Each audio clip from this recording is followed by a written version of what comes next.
Look at this keyboard. I'll cut to a B-roll shot so you can get a better look. Ooh, what is this all about, huh? What's its story? What makes it special?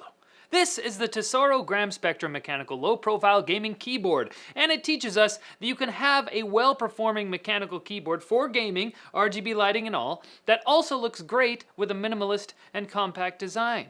An important lesson, and one that all of us learn at some point or another. Let's just roll the intro.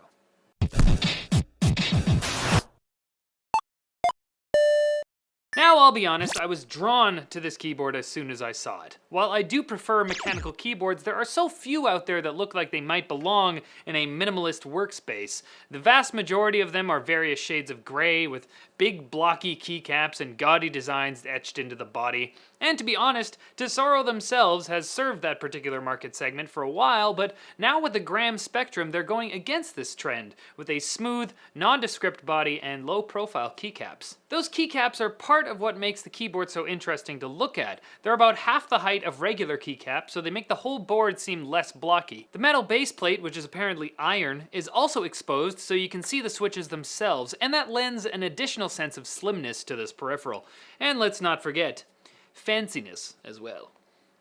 Speaking of the switches, the Gram Spectrum features Tesoro's own Kale Agile mechanical switches. They're the red variant, which means it's not as clicky and has a more linear feel, but it's still got a distinct actuation point, where Cherry MX Reds are pretty smooth the whole way. Unlike Cherry MXs, these have got a shorter travel distance of 3.5 millimeters instead of 4 millimeters, and an actuation distance of 1.5 millimeters instead of 2 millimeters, so they do activate pretty high up. In fact, Tesoro says it's the fastest tactile feel key switch in the world.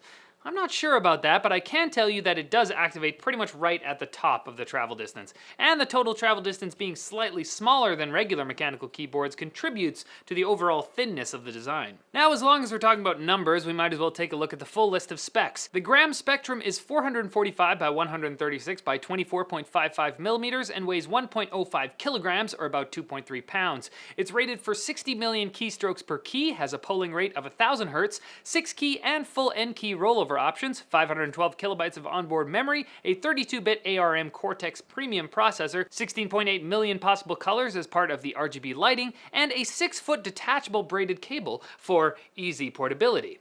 Or if your building's on fire and you only have time to take one very important thing.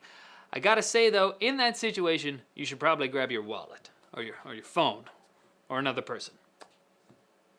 Anyways, for those who want it, the Gram Spectrum has full customization for every key through their software. That includes recording and assigning macros to any key. But you can also do that along with setting your preferred lighting mode and pretty much everything else simply through the keyboard itself by using the function key, although for choosing a custom backlight color you will have to use the software. There are 4 brightness levels for the backlight as well as off, and 8 different lighting effects to choose from: default, trigger, ripple, firework, radiation, breathing, and spectrum, the prettiest.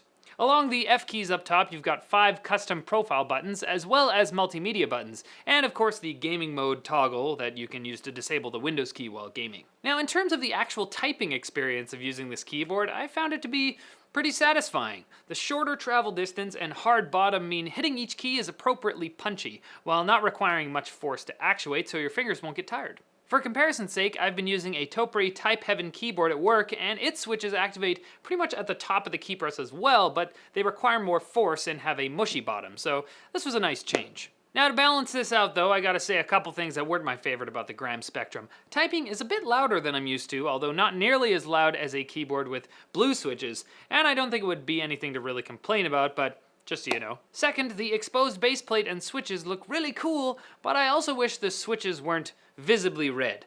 I know they're red switches, of course, but it meant setting the backlight to white actually gave sort of a red tinge, so I had to set it to kind of like a light blue to get a white backlight. From certain angles, you can't see the red switches, and that's when this keyboard is perfect. And I gotta mention that the software, it does what it's supposed to do, and very well, but could look a little better on the aesthetic side.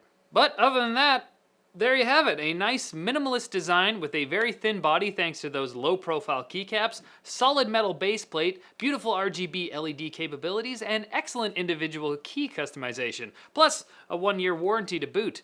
There's not much to complain about here. If you, like me, appreciate gaming peripherals that also embrace minimalist design and you're interested in the Tesoro Gram Spectrum or want more info, you can click here or the link in the description. Thanks for watching, guys. Click here to watch more videos. Follow us on social media over here. And don't forget to like and subscribe for more videos like this from NCIX. And now, it's time for me to say goodbye to all you guys. Just for today, don't worry. I'll be back to make you cringe some more in another video. Bye!